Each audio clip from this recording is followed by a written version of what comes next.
Hi and welcome back. So this is the fourth gym update video, and finally, at long last, the steel beams have arrived from Cebu.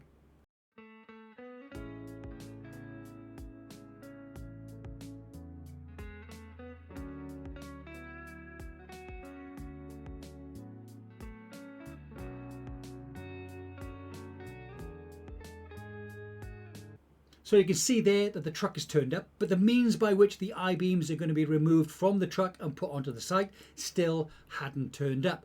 After the last video, I was assured that the boom truck that the municipality had was going to be big enough. Now, I did say to my wife and to my brother-in-law, they do know how big these I-beams are. These are the biggest ones you can get, and we couldn't get them on this island. We had to go to Cebu to get them. Yes, no problem. Then they saw them and said, oh, our truck's not going to be big enough for that. So it was agreed that the backhoe we used to dig the foundations would be used to remove the I-beams off the truck and put them on the site, although the method they were going to be used, I still wasn't too sure about. The drivers manoeuvred the truck into a location where the backhoe could offload. I thought it looked like it was stuck, but I was told, no, it's okay. So, camera in hand, I waited for the backhoe to start offloading the I-beams. And the first thing the backhoe did was to push the truck forward because it was in fact stuck. This actually turned out to be a much bigger problem than just a truck being stuck in the mud.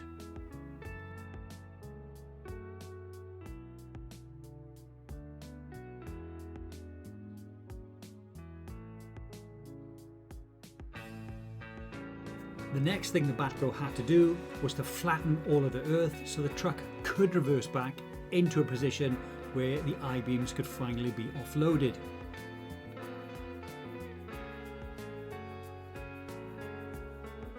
Once the ground was flat, I was also then curious as to why the backhoe was actually dragging the truck back into a position where the I-beams could be removed. The adjusting and the cajoling of the truck into a position where it could be unloaded did take quite a long time. Then the backhoe driver built a platform where he could operate from. Then the removal process started, but I was a bit curious because I didn't see any chains or hooks to use to lift the I-beams off the truck. And I should say, if you work in health and safety, now is probably a good time to switch off.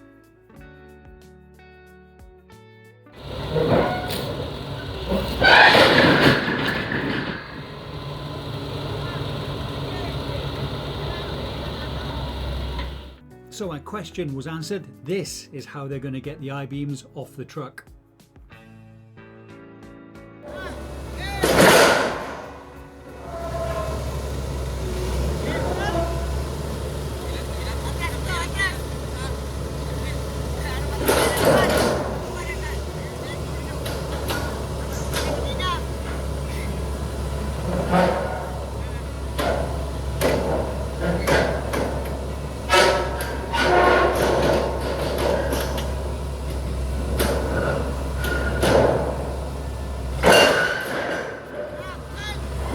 Wait for it.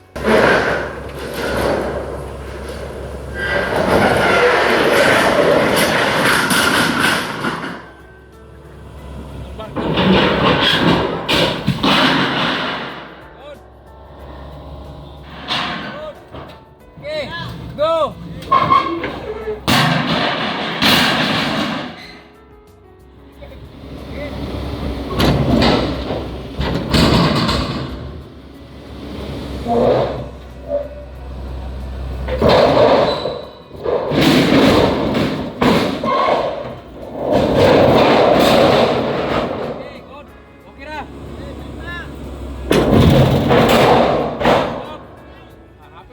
With all the I-beams off, the backhoe changed its position.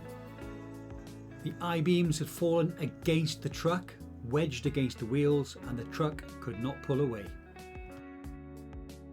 And try as he may, the backhoe driver could not get the I-beams off the wheels of the truck. So the driver returned to the back of the truck and tried to push it out of the steely gauntlet.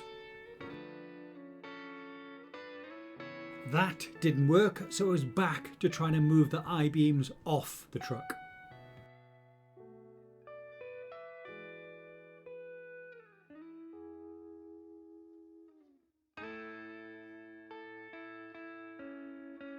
Having moved a number of beams off the truck from either side, it was back to pushing, and eventually this worked.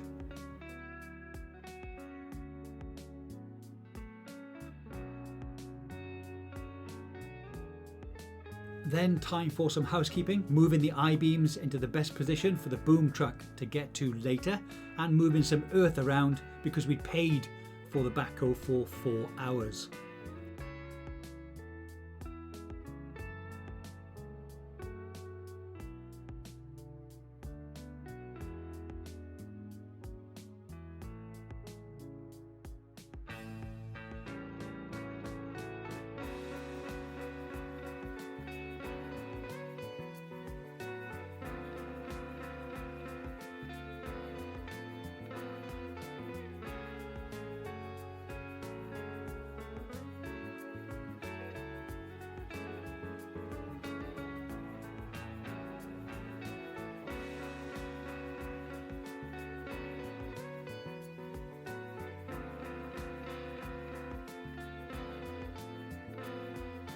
And I finally found out why the backhoe had to help the truck so much, because when it was reversing in the first time, it, with all the I-beams on board, had burnt out an already pretty well damaged clutch. So that's the I-beams finally on site, not stacked as neatly as I would have liked, and the truck that delivered them was finally recovered back to Cebu about a week later. The next step is to start erecting the larger beams. These are the 16 uprights that will support the second floor and the roof of the third floor. Work on that has already started, and once I've got enough footage for another video, I will upload the next update. So look forward to update number 5.